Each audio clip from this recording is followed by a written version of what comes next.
Hello, it's me, Tom, your friendly neighborhood atheist.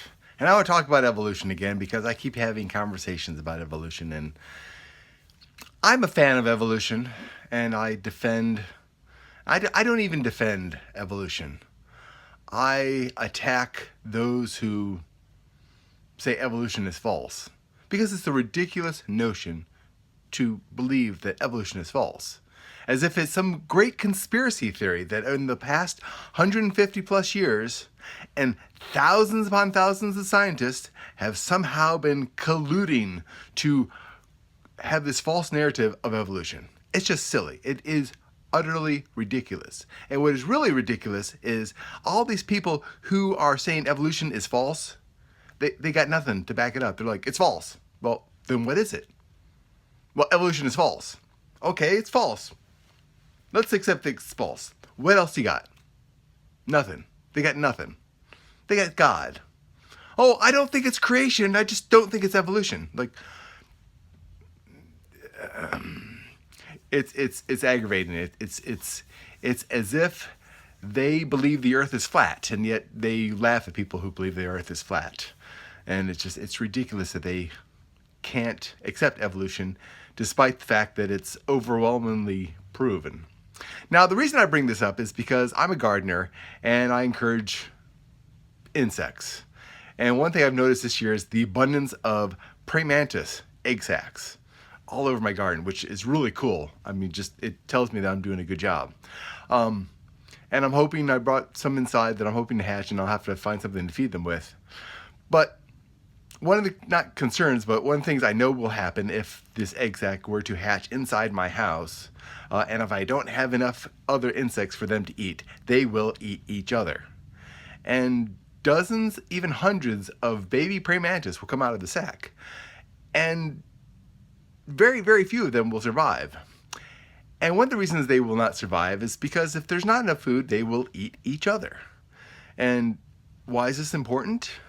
Is because the weaker ones tend to be the ones that get eaten. And the reason why they have so many babies, and I bring this up all the time, the reason why there are so many babies of insects and seeds, plants having so many seeds, is because very, very few survive. Now, mammals have very few offspring. Humans have exceptionally few because we put a lot of time and energy into the ones that we have so that they will survive. But things that don't take care of their offspring will have hundreds of offspring. And the reason why is because only either the strongest or the most fit, and by most fit I mean the best fit for the environment they live in, will be the ones that will survive and carry on those genes. And there is some amount of diversity amongst all these offspring from one individual. And of course, there's thousands upon thousands of other individuals having hundreds of offspring. So you've got tens of thousands, hundreds of thousands of offspring of praying mantis, but maybe only a couple hundred survive. And that's important because that shows the evolutionary process. Why and how it works is because things that survive pass on its genes. And only things that are well suited to the environment are the things that survive to pass on its genes. Now, there are little tiny changes between each offspring. Tiny, tiny changes. But they accumulate. Now, one individual does not evolve into something else. It is the multiple generations that eventually evolve. And it's a fairly simple idea. But people refuse to accept this. They refuse to accept that things change over time because they bring up idiotic arguments. A dog doesn't give birth to a cat because they are retarded and think that it's somehow how evolution works. And they listen to people like Ken Ham and Kent Hovind and Ray Comfort and just accept that, evolution is false. What's your evidence that evolution is false? Because there's tons of evidence for evolution. What is your evidence that evolution is false? A handful of creation scientists who dismiss evolution in favor of intelligent design and make up claims like the giraffe is evidence of intelligent design. And if anything, the giraffe is evidence against intelligent design because really there's nothing intelligently designed about the giraffe. If you know anything about the biology of a giraffe, you know that there's nothing intelligent about it. It's crazy hodgepodge, which you would expect to see in evolution. Crazy hodgepodge of physical traits that are found in all other animals. So evolution is very clearly true. And it aggravates me that I feel that I need to defend this. That I constantly have to tell people, why do you think evolution is false? They never say why. It's always, it's false. I believe God did it all. Well, did you believe God? That's how intelligent design got so popular, is because, oh, God's God. God got involved in evolution. But there is no need for a God in evolution. There is no reason to believe there's intelligence behind evolution when you really look at and understand evolution. And I'm talking strictly biological evolution, because I often will use the example of computers. Computers evolved just like everything else, but they were intelligently designed, I guess. But the environment and the needs of each individual device is what evolved the computers from basically the invention of the number 1, and then many years later the invention of the 0.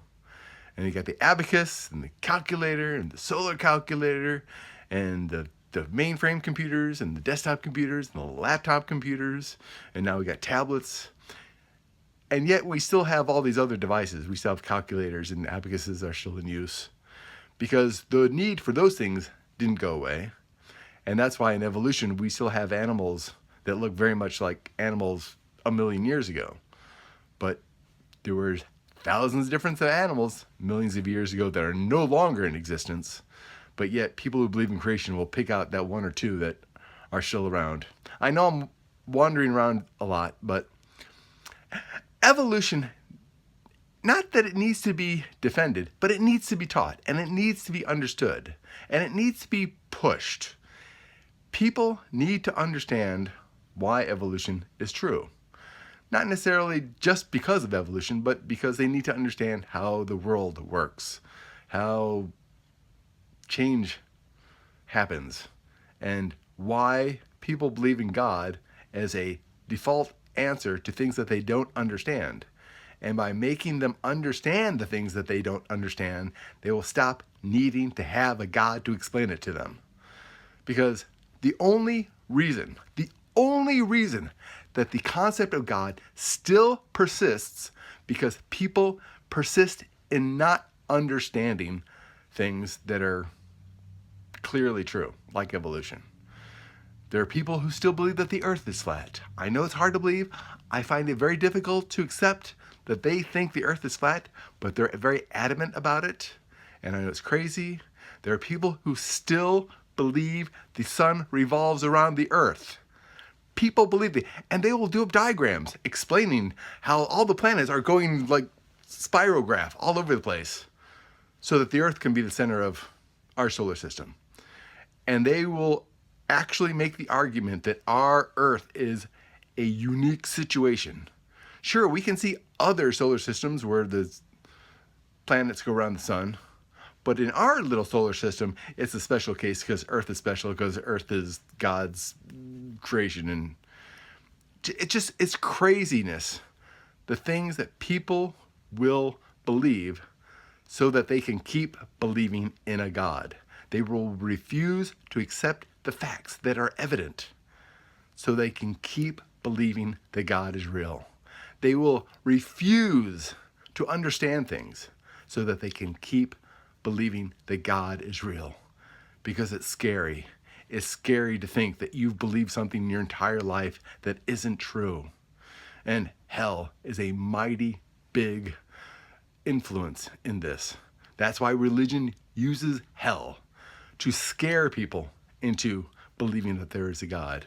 Because if you believe that there's a hell, and you believe that you will go to hell if you don't believe that there's a God, you will keep believing that there is a God. And you will work very hard to keep believing that there is a God. And in order to do that, you have to refuse to accept the things that prove, or not prove, but that show that there's no need for there to be a God. Evolution does that. Evolution scares the hell out of some people because to them, it is evidence that there is no God.